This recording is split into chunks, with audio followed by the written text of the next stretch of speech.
In a fascinating 2019 study, over 400 people were asked to learn a mysterious, invented language. Each participant was shown pairs of strange runes, symbols without any known meaning. They were asked questions like, which of these two runes represents an animal? After answering several of these questions, they were given a short break. But the twist came after that pause. When the participants returned, they were asked about the same rune pairs again. Only now the questions were flipped, like, which rune stands for a non-living object? Here's the catch. The second round wasn't random. The meanings of the runes in round 2 were secretly based on the participants' earlier answers. But there was another layer to the game, one that made all the difference. In the first round, some participants were made to succeed, every answer marked as correct. Others were forced to fail, every answer marked as wrong, no matter what they chose. This setup ensured that by the time round 2 began, everyone technically knew the same amount. There was no advantage in terms of knowledge, just the illusion of success or failure. But the results were startling. Despite starting round 2 on equal footing, the ones who'd been told they succeeded earlier excelled. And those who'd been cast as failures, they struggled. The successful group soared. The failed group kept falling short. This experiment reveals something powerful. Success can boost momentum, while failure can quietly sabotage it. We often hear that failure is a great teacher, that every misstep is just a stepping stone toward improvement. But that's only true if we can learn from it, and that's not always easy. Some failures are so painful, so overwhelming, or so confusing that they shut down our ability to grow. Why is it so difficult to turn mistakes into mastery? Perhaps the clearest barrier is this: failure hurts. Most of us want to believe we're capable, competent, and smart. So when we fail, it hits our self-image right where it hurts. And that emotional sting can get in the way of learning.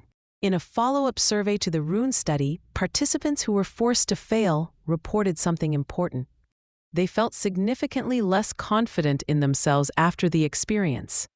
And that loss of confidence isn't just in your head. Some research shows that when people feel defeated or inadequate, their brains may literally stop processing new information. If a blow to your self-esteem is sharp enough, it can stall your ability to take in new knowledge. But your reaction to failure also depends on how you feel about the task itself. A study in 2011 explored this idea by looking at students learning French. Some were beginners, others more advanced. Each group was asked, what kind of teacher do you prefer? One who encourages and praises you? Or one who points out your weaknesses and corrects your mistakes? Interestingly, beginner students leaned toward positive reinforcement. Advanced students, however, preferred critical feedback. Why the difference? For beginners, learning is still new and uncertain. They're figuring out whether they enjoy the process and want to continue. So praise helps keep them going. But for advanced learners, the goal is different. They want efficiency and growth. They've already decided that the journey is worth it. And they've built resilience from facing setbacks before. Still, no matter where you are on your path, it's usually easier to learn from success than failure. Let's take an everyday example. You get your exam results back, and you aced it. It's easy to conclude that your study routine worked. You studied the right material, at the right time, in the right way. That clarity lets you repeat your successful approach. But what if you failed? That failure could mean many things. Maybe you didn't study enough. Or maybe you studied the wrong chapters. Or perhaps you prepared perfectly, but the test covered material no one warned you about. When failure has too many possible causes, it's hard to figure out what went wrong, let alone how to fix it. And so, despite our best intentions, we may walk away confused rather than empowered. Yet the desire to learn from failure remains strong. Being resilient, having a growth mindset. These are powerful tools.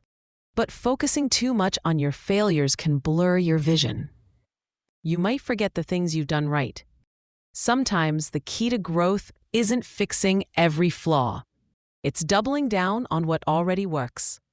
Success isn't just a reward. It's often the best teacher we have.